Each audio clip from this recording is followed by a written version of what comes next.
मेरे प्रिय छात्र, आज मैं आप लोगों को लीनियर इक्वेशन में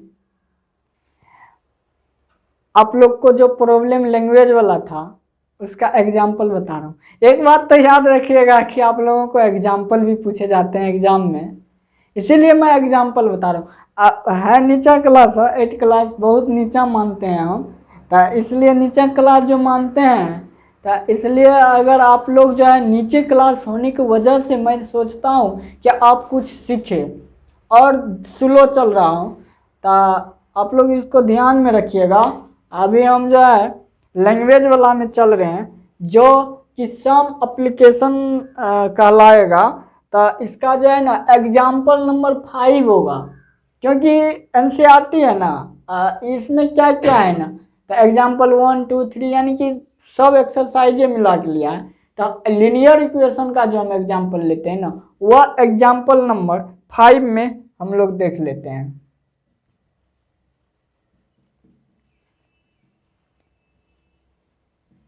इसका एग्जाम्पल नंबर 5 में कहता है कि what should B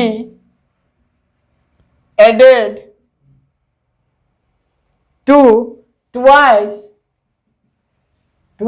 a rational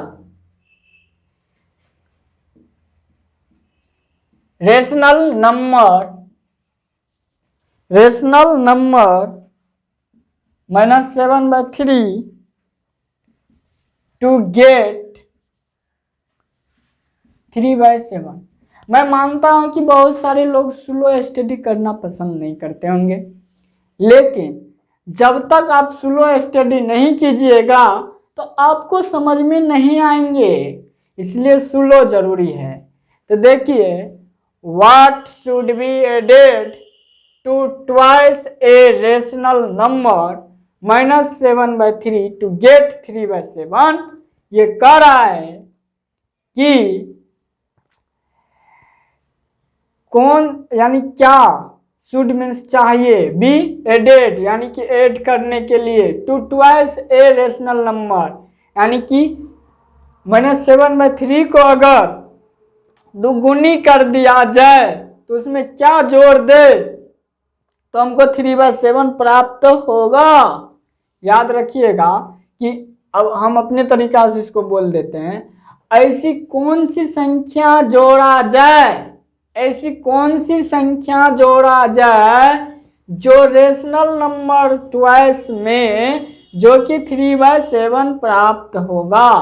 फिर से समझिए, एक परिमेय संख्या -7/3 को दुगुना करके ऐसा कौन सा संख्या जोड़ दिया जाए कि प्राप्त संख्या 3/7 होगा। तो लिखिएगा SOLUTION। देखिए, हम तो SOLN दे करके चल देते हैं शॉर्ट में, लेकिन यह क्लास 8 में मैंने सॉल्यूशन बता दिया, इसका हिंदी जो है हल होता है। अब चलते हैं, इसको बनाने का तरीका देख लेते हैं। तो लिखिएगा कि लेट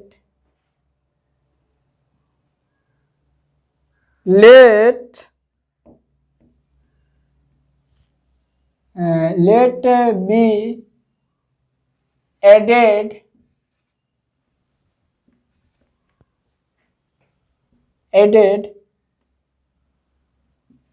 द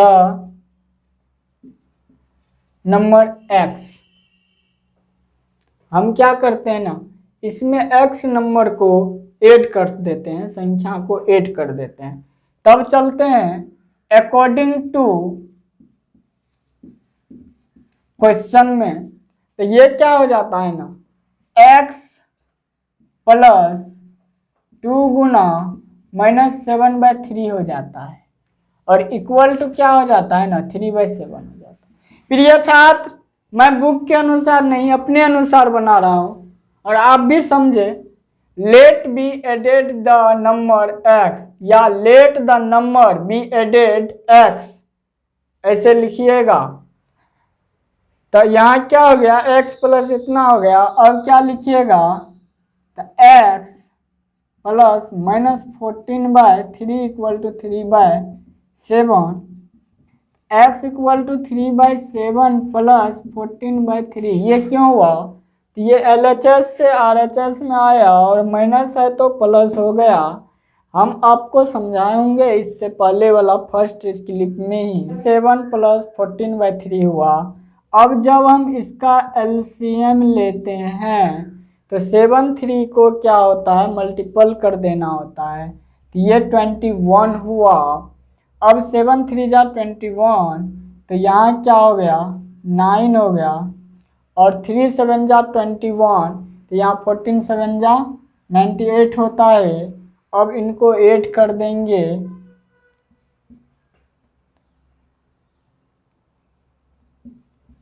107/21। यही आपका आंसर होगा, यही आपका आंसर होगा। अब चलेंगे हम दूसरा एग्जाम्पल पे। आप लोग शायद इसे समझ गए होंगे। अब चलता हूँ मैं दूसरा एग्जाम्पल पे। आप लोग एक एक पॉइंट को समझ जाइए और बना के आइएगा। अब दूसरा पॉइंट है एग्जाम्पल नंबर 6। एग्जाम्पल नंबर 6 है और एग्जाम्पल नंबर 6 में कहता है कि the perimeter of a rectangle is 13 centimetre. फिर कहता है कि एंड इट्स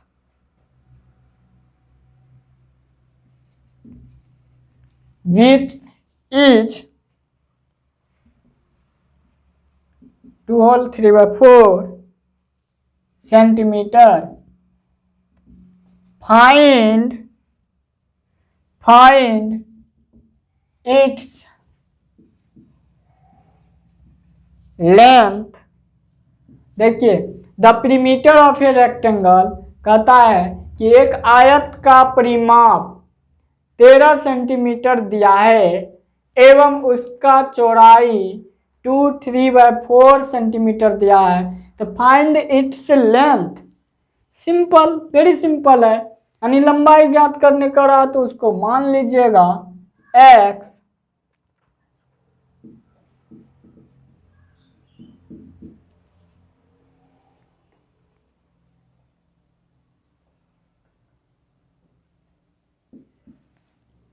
कैसे, देखिए क्या कहा, लेंथ का लंबाई मांग रहा है, लेंथ यानी लंबाई मांग रहा है ना।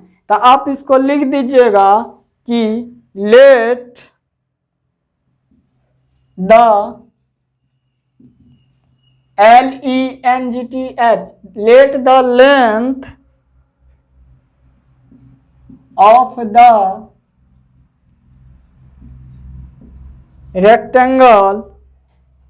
rectangle to be x centimetre. ये मान लेना है let the length of the rectangle to be x centimetre. और जब आप ये मान लीजिएगा ना तब लिखिएगा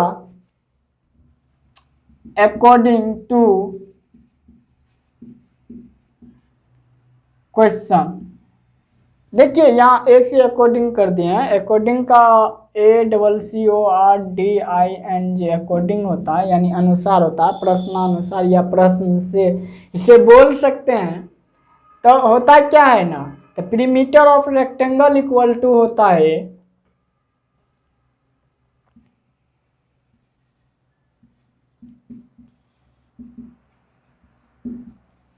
the perimeter of a rectangle equal to होता है 2 × L + B। आपको ये फॉर्मूला याद रहना चाहिए। अगर याद नहीं रहेगा तो आप नहीं बना पाइएगा। अब क्या है ना कि इसमें दिया है लेंथ यहाँ विड्थ दिया हुआ है और लेंथ हम लोग x मान लिए हैं, तो इसको जो बनाएंगे तो पीरीमीटर 30 सेंटीमीटर यहाँ लिखिए। The perimeter of rectangle 13 centimetre equal to 2, L के जगह x लीजिए और B के जगह 2 × 3/4 सेंटीमीटर लीजिए। 13 centimetre equal to 2x plus 11/4 centimetre. ये कैसे हुआ, इसको गुना कीजिएगा, 4 2 जा 8 में 3 जोड़ दीजिएगा, 11/4 होगा। अब क्या हो जाएगा, तो यहाँ हो जाएगा x plus 11/4 centimetre equal to 13 centimetre by 2 होगा, क्योंकि ये गुना में इधर आएगा तो डिवाइड में हो जाएगा। अब फिर समझिए यहाँ, तो ये क्या हो गया, तो x equal to 13 centimetre by 2 minus 11/4 centimetre हो जाएगा। अब क्या होगा, तो यहाँ 4 होगा, 2 2 जा 4 यानी कि 13 2 जा 26 माइनस 11 हो जाएगा।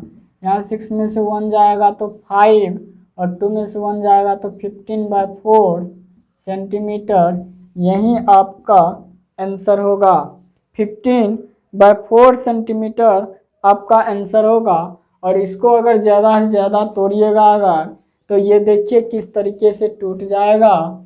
आप 4 से डिवाइड कीजिएगा 15 में, ये हो जाएगा 3/4 सेंटीमीटर हो जाएगा, आपको पूर्णांक में हो जाएगा। शायद आप लोग ये समझ गए होंगे। अब नेक्स्ट आपका सवाल है,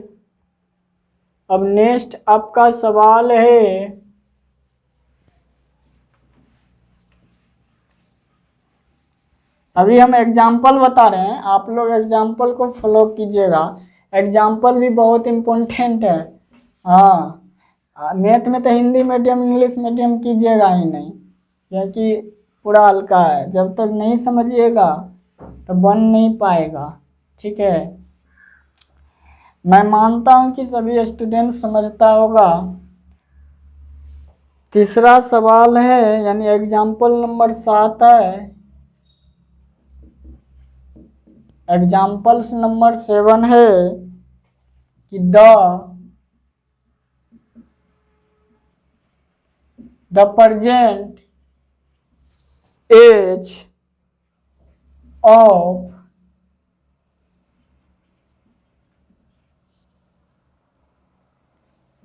Sahil's mother is 3 times the present age of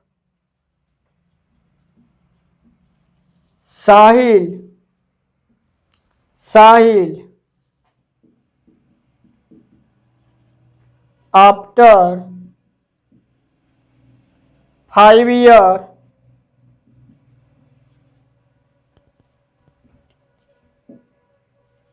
their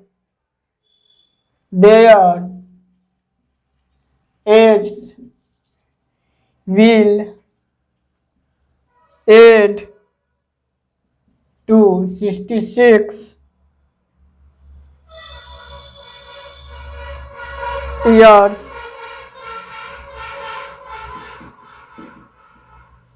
Find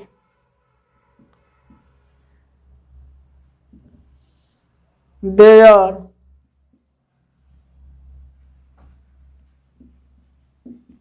present age। आप इसको समझिए, कहता है कि the present age of Sahil's mother is 3 times the present age of Sahil. कहता है कि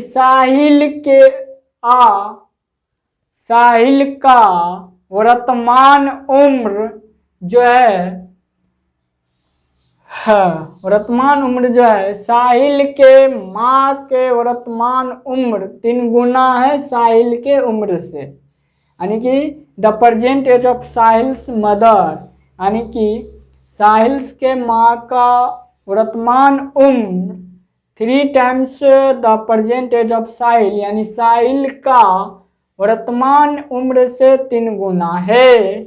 फिर से समझो, साहिल के माँ का उम्र, साहिल के माँ का उम्र प्रेजेंट उम्र, वर्तमान उम्र साहिल के वर्तमान उम्र से 3 गुना है। तो after 5 years their age will add to 66 years। क्या करा, फिर से समझो, ऊपर वाला शायद आप समझ गए होंगे, 2 लाइन का हिंदी यानी 1 लाइन का, कि साहिल के माँ का वर्तमान उम्र साहिल के वर्तमान उम्र से 3 गुना है, और after 5 years ago, after 5 years their age, यानी कहता है कि उनके उम्र 5 वर्ष बाद विल एड, अगर ऐड कर दिया जाए तो 66 years होता है। अगर 5 वर्ष बाद उसमें ऐड कर दिया जाए, 5 वर्ष बाद अगर ऐड किया जाता है तो 66 years होता है। मतलब अगर आप साहिल्स का एज x मानते हैं तो उसका माँ का एज क्या हो जाता है, 3x हो जाता है। अभी समझा रहा हूं, अगर उसका उम्र x है साहिल का, तो साहिल के माँ का उम्र 3x हो जाता है। आफ्टर कर रहा है ना कि बिफोर, बिफोर में माइनस, आफ्टर में प्लस हो जाता है, तो इसमें भी +5 कर दीजिएगा, इसमें भी +5 कर दीजिएगा, क्योंकि आफ्टर होगा तो दोनों के लिए होगा, और तब इक्वल टू आप 66 कर लीजिएगा, तो आपका करेक्ट आंसर आ जाएगा। ठीक है, यह इसी तरीका से बनेगा। अब हम लोग लिखेंगे solution,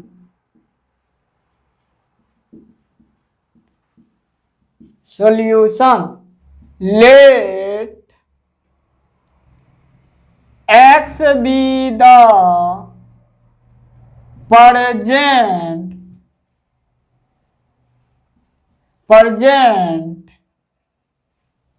age of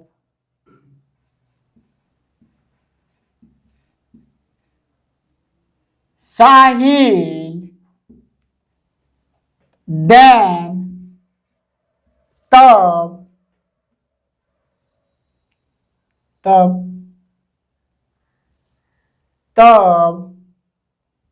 the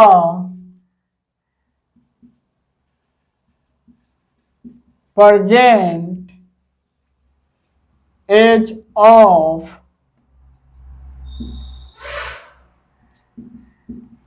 Sahil's mother's 3x।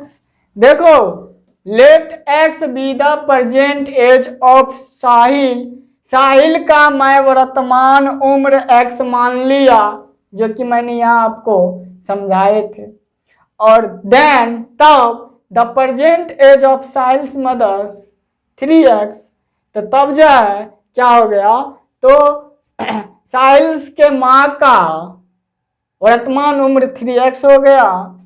अब क्या होता है, तो आफ्टर 5 years, आफ्टर 5 years यानी 5 वर्ष बाद लिख दीजिएगा Sahil age, Sahil age equal to x + 5 हो जाएगा, और साहिल्स मदर एज,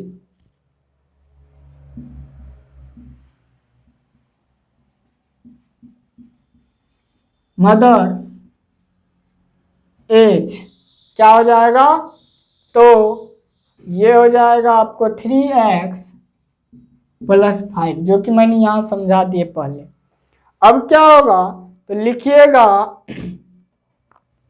यहां लिखिए अकॉर्डिंग टू क्वेश्चन। अब अकॉर्डिंग टू क्वेश्चन होगा x + 5 + 3x + 5 = 66। यहाँ ऐड किए हैं इसीलिए यहाँ ऐड करना पड़ा। अब क्या होगा, तो x + 5 या + 3x + 5 = 66। अब हो गया 4x + 10 = 66। तो 4x = 66 में से 10 घटा दीजिएगा, 4x = हो जाएगा 56। तो इसलिए x = क्या हो जाएगा, तो 56/4 14 ईयर्स हो जाएगा, ईयर्स हो जाएगा। तो देखिए आप यहाँ कि अकॉर्डिंग टू क्वेश्चन जब मैंने किया तो x + 5 + 3x + 5 = 66, इसको और इसको जोड़ दिए।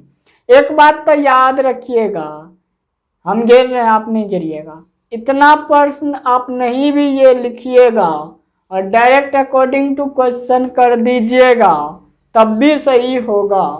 तो डायरेक्ट नहीं कीजिएगा, थोड़ा एक्सप्लेन कर देने में क्या हुआ है कर दीजिएगा कि आफ्टर 5 ईयर्स, और उसके बाद लिख दीजिएगा साहिल एज और साहिल्स मदर एज। उसके बाद देखिए अकॉर्डिंग टू क्वेश्चन, इस दोनों को जब हम जोड़ देते हैं तो = 66 होता है। अब ये x + 5 3x + 5 हुआ = 66। इस x को इस 3x से जोड़ दिए, एक कास्ट को एक कास्ट से और अदर को अदर से जोड़ दिए, तब ये 4x = 66 - 10 हुआ। अब क्या हुआ, 4x = 56 आ गया, इसलिए x = 56/4 = 14 ईयर्स। मैं मानता हूं कि आप लोग इस लैंग्वेज को अच्छे तरीके से समझ गए होंगे।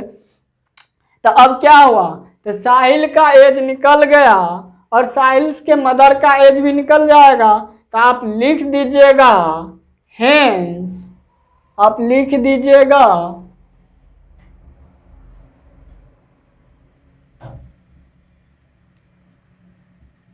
Hence, hence, hence the present age of Sahil, the present age of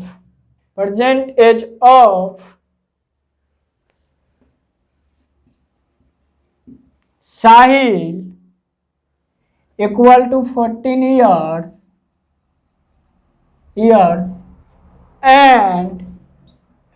and the present age of साहिल, साहिल्स यहाँ होगा, एस लगा दीजिएगा apostrophe S, Sahil's mother = 3x था ना, तो 14 को 3 से गुना कर दीजिएगा, 42 ईयर्स हो जाएगा। शायद आप लोग ये समझ गए होंगे। The present age of Sahil 14 years और the present age of Sahil's mother = 42 years.